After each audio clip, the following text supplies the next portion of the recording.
Channel. কেমন আছো বন্ধুরা? আশা করি সবাই ভালো আছো, আমিও ভালো আছি। আজকে আমি আরো বেশি ভালো আছি। কেন বলো তো? আজকে আমি যাব আমার বাবার বাড়ি বেড়াতে। তো আজকে সকাল সকাল কাজও হয়ে গেছে, রান্নাও বসিয়ে দিয়েছি। তো কি কি রান্না করছি চলো তোমাদের। তো এরপরে দেখো আমি এটা সাদা তেলে রান্না করব। সাদা তেলের মধ্যে দিয়ে দিয়েছি অল্প একটু কালো জিরে, এরপরে দিয়ে দিলাম কচুর লতিগুলো রাত্রিবেলা আমি কেটে পরিষ্কার করে রেখেছিলাম। তো সেই জন্য খুব তাড়াতাড়ি রান্নাটা হয়ে যাচ্ছে। আর এর ভিতরে আমি দিলাম একটু লবণ আর দিলাম একটু হলুদ। এটাকে আমি সুন্দর করে একটু ভাজবো, হলুদের গন্ধটা যতক্ষণ না যাচ্ছে। এরপরে দেখো মশলা করে নিয়েছি কচুর লতিতে দেবো বলে। রসুন, আদা, লঙ্কা, জিরে দিয়েছি আর ধনে পাউডার, আর দিয়েছি গোটা পেঁয়াজ কেটে নিয়েছি। তো এটা প্রায় একটু ভাজা ভাজা হয়ে গেছে। এর ভিতরে আমি এখন দিয়ে দেব পেঁয়াজ। এই গোটা গোটা পেঁয়াজগুলো দিলে কি হয়, ভালো লাগে। আর বেটে দিলে পুরো একদম থকথকে ব্যাপারটা চলে আসে। তো আমার ওটা ভালো লাগে না, গোটা পেঁয়াজ কেটে দিলেই বেশি ভালো লাগে। তো তোমরা যে যেরকম খাও সেরকমই করবে। তো এই দেখো পেঁয়াজটা আর কচুর লতিটা ভাজা হয়ে গেছে। আর এর ভিতরে আমি এখন একটু মশলাটা দিয়ে দিচ্ছি। আর এর ভিতরে দেব বাটি ধোয়া জলটা। ব্যাস, আমি আর এতে জল দেব না। এবার কচুর লতিটা আমি ঢাকা দিয়ে রেখে দেব একটু, তাহলে কী হবে, সুন্দরভাবে কচুর লতিটা নরম হয়ে যাবে। তো এবারটা আমি ঢাকা দিয়ে দিচ্ছি। এরপরে দেখো কচুর লতিটা কত সুন্দর হয়েছে, পেঁয়াজটাও অল্প অল্প দেখা যাচ্ছে। আর আমি চিচিঙে ভাজা বসিয়ে দিয়েছি, লবণ হলুদ দিয়ে কাঁচা লঙ্কা দিয়ে এটা ভাজছি। আর রান্না করব চচ্চড়ি, আলু দিয়েছি, এই দেখো কুমড়ো, বরবটি, বেগুন, পটল সব রকম দিয়েছি। আর এই ডাঁটাগুলো ভিজিয়ে রেখেছি, কারণ মাটি থাকে, তো এই গোড়াগুলোতে মাটি থাকে, তো সেই জন্য একটু জলে ভিজিয়ে রেখেছি। আর চিচিঙেটা ভাজছি। আর কী কী রান্না করব অবশ্যই তোমাদের দেখাবো। আর আজকে দেখো বাসনপত্র ধোয়া মাজা করে আজকে খুব তাড়াতাড়ি কাজ হয়ে গেছে, দেখেছো? বাড়ি যাবো, বুঝতেই পারছো। আজ ঝটপট রান্নাও হয়ে যাচ্ছে, কাজও হয়ে যাচ্ছে। তো আজ সারাদিন কি করব দেখতে থাকো আর সঙ্গে থাকো, চলো। সবজিটা ভাজা হয়ে গেছে মশলা দিয়ে। এবার আমি ডাঁটাটা দেব, তারপর একটু জল দিয়ে ঢাকা দিয়ে নামিয়ে ফেলবো। আর এই দেখো চাটা খেয়ে নিই, বেশ সুন্দর। কিছুটা গুছিয়ে নিয়েছি আর কিছুটা বাকি আছে। আর এই দেখো গোপালের মশারি আর গোপালের কিছু জামা কাপড়ও নেওয়া হয়েছে। এই দেখো এগুলোও নিয়ে যাব গোপালের। সব কিছুই মোটামুটি ওদের জন্য গুছিয়ে নিয়ে যেতে হবে, বলো, ওদেরও তো দরকার। তো সুমিয়াকে ভাবছি যেদিনকে ঠাকুরের ওখানটাতে যাব, ওই যে পাগলাখালি যাওয়ার ইচ্ছা আছে, তো সেই দিনকে এই জামাটা সুমিয়াকে পরাবো। কেমন লাগবে অবশ্যই বলো। সুমিয়াকে এই জামাটা পরলে ভালোই লাগে, তোমরা তো এর আগেই দেখেছো। এই জামাটা পরাবো। আর এগুলো এখন গুছিয়ে নিচ্ছি। আর আমি একটা শাড়ি নিয়েছি, দেখি পরা যায় নাকি। তো এখন গুছিয়ে নিই, তারপরে আবার তোমাদের সাথে পরে কথা বলছি। তো এই দেখো বাসে আমরা উঠে পড়েছি। বাড়ি থেকে বেরোনোর সময় তোমাদেরকে আর দেখালাম না, কারণ অনেকটাই অন্ধকার হয়ে গেছিলো। 7টায় আমাদের বাস ছিল। তো বাসে উঠে পড়েই ভাবলাম তোমাদেরকে দেখাবো। তো এই দেখো বাসের ভিতরটা লাইটিং, মানে লাইটগুলো বেশ সুন্দর লাগছে দেখতে। আর গাড়ির ভিতরটাও খুব ভালো, আর অনেকটাও জায়গাও আছে, পা রাখাও যাবে, ব্যাগপত্রগুলোও রাখা যাবে।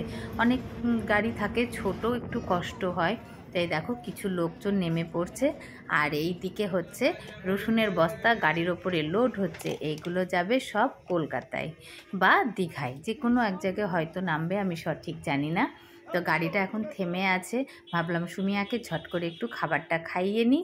তো সুমিয়াকে এখন ওটস খাওয়াচ্ছি। আর সুমিয়া যেখানেই যায় সুমিয়া খাবার নিয়ে যায়, দেখেছো, সব জায়গায় নিয়ে যায়। এরপরে খাবারটা খাইয়ে নিলাম, নেওয়ার পরে এবার আমি ওকে ওষুধটাও খাইয়ে দেব। এরপরে দেখো সুমিয়াকে আমি কি বকেছি বলো। সুমিয়া দেখো কান্না করছে, ও ভাবছে আমার নামে কি খারাপ কথা বলছে না ভালো কথা বলছে। সুমিয়া বুঝতে পারছে না, তাই সুমিয়া একটু কান্নাও করে নিল, আর কি বলো। এরপরে দেখো কান্না করতে করতে দেখছে আমাকে তো আমার মা চুপ করাচ্ছে না। তো ওই দেখো এবারও টুকটুক টুকটুক করে দেখছে, দেখো চুপ করে আছে আর কান্না করছে না। সুমিয়া একটা পচা গোপাল, বন্ধুরা তোমরাই বলো, তাই না বলো। এরপরে দেখো বাড়ির সামনে নেমে পড়েছি। আর আমার বাড়িটা একটু দূরে, পাকা রাস্তা, মানে বাস স্ট্যান্ডের থেকে খানিকটা ভিতরে যেতে হয়। আর এই দেখো দুই মামি, আমাদের এইখানটাতে পুজো হচ্ছে, শীতলা পুজো, বাড়ির একটু আগে। তো এখানে খাবার খাওয়াচ্ছে। এই দেখো দেখেছো, আর এই যে তোমাদের সুমিয়া পচা দেখতেই পাচ্ছ। ভাই সুমিয়া পচা বলছে, এই সুমিয়া পচা বলি আমি। এই যে এটা আমার বড় পিছনে, একটু হাই করে দাও। এটা আমার দিদি, ও তারপর আছে আমার ঠাম্মা, হাই করে দাও। এ মা স্যালুট করছে। সো হাই করে দাও। সো আমিও হাই করে দিই, হাই। সো দেখতেই পাচ্ছ সবাই এখানে মেলা জোর করে আছে। আমি একটু উপরে উঠি।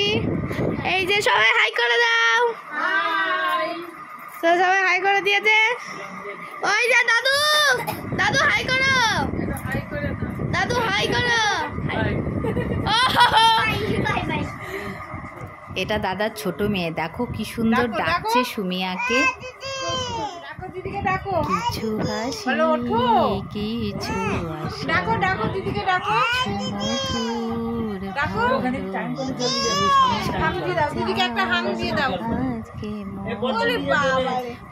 আবার একটা হাম দিয়ে দাও।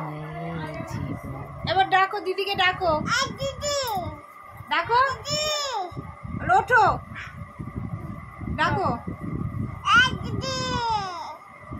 ডাকো দিদিকে, ডাকো, হাম দিয়ে দাও দিদিকে, একটা হাম দিয়ে দাও। ওরে বাবালে, গালে গালে গালে গালে হাম দাও। ওরে বাবা, ডাকো দিদিকে, মাথায় হাত বুলিয়ে দাও দিদির মাথায়, দিদির মাথায় আমাকে হাত বুলিয়ে দাও, হাত বুলিয়ে দাও দিদির মাথায়। ওঠো, আরে দিদি, ডাকো দিদিকে, ডাকো দিদিকে, বলো দিদি, ডাকো দিদিকে, দাদুকে ডাকো, ঠামাকে, মাকে ডাকো, মাকে, মাকে ডাকো, মিষ্টি মাকে ডাকো, মাকে ডাকো। পিপি, ও বুনুকে খাই দিতে হবে, বুনু খাবে, আচ্ছা ঠিক আছে। শার্ট শার্ট করে দাও, বলো দিদি, ডাকো দিদিকে, ডাকো, এরকম শার্ট শার্ট করে দাও, শার্ট।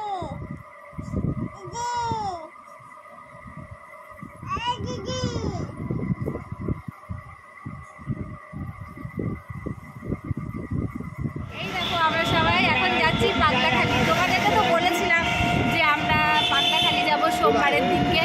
তো আমরা রেডি হয়ে বেরিয়ে পড়েছি, আর সামনের দিকে একটা টোটো আছে, টোটোতে আমরা যাচ্ছি। ওই যে সামনের দিকে দেখতেই পাচ্ছ। আর এই যে আমার ভাইজি, ভাগ্নি, মেয়ে সবাই মিলে যাচ্ছি। তো চলো ওখানে গিয়ে আবার কথা হবে। আমি এখান থেকে জুতো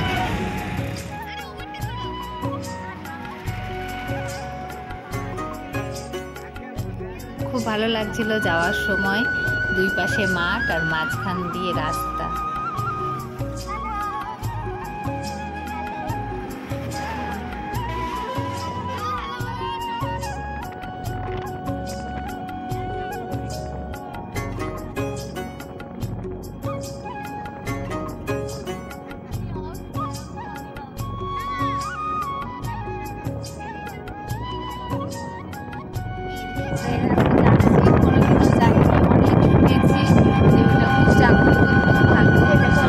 সন্ধ্যে 6টার পরে ওখানে আর কেউ যেতে পারে না, ওখানে থাকে না আর কি।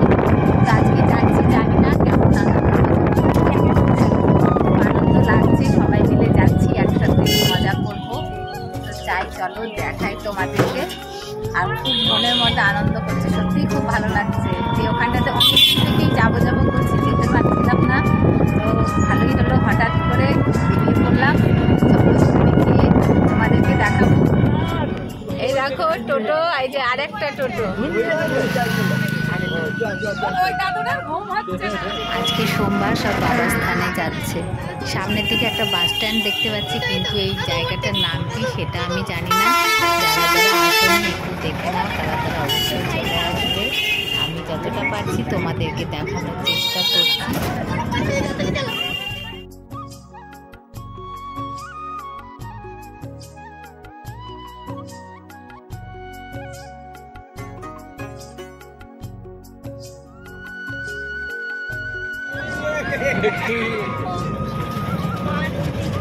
তো এই দেখো একটা ব্রিজ পড়বে পাগলাখালি যাওয়ার সময়, আর রাস্তাটা খুবই খারাপ, মানে যাচ্ছি তো টোটোতে করে মনে হচ্ছে যেন নাচ করতে করতে যাচ্ছি। রাস্তাঘাটগুলো একদম ভাঙা চোরা, দেখো কি অবস্থা, একটা গাড়ি গেলে পাশ দিয়ে আর একটা টোটো যেতে পারছে না, এরকম রাস্তার অবস্থাটা দেখো।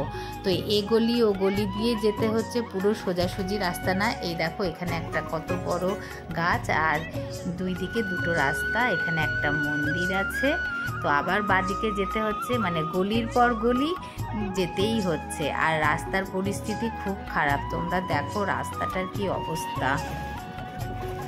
কিছু কিছু রাস্তা খুব সুন্দর ভালো, আর কিছু কিছু রাস্তা একদম ভাঙা চোরা, একদম বাজে, কিন্তু কিছু করার নেই, জাগ্রত ঠাকুর, সবাই তো যাবেই তাই না, যত কষ্টই হোক না কেন সবাই ভাববে যে বাবার কাছে পৌঁছাতে পারলেই অনেক। রাস্তা খারাপ হোক কোনো সমস্যা নেই।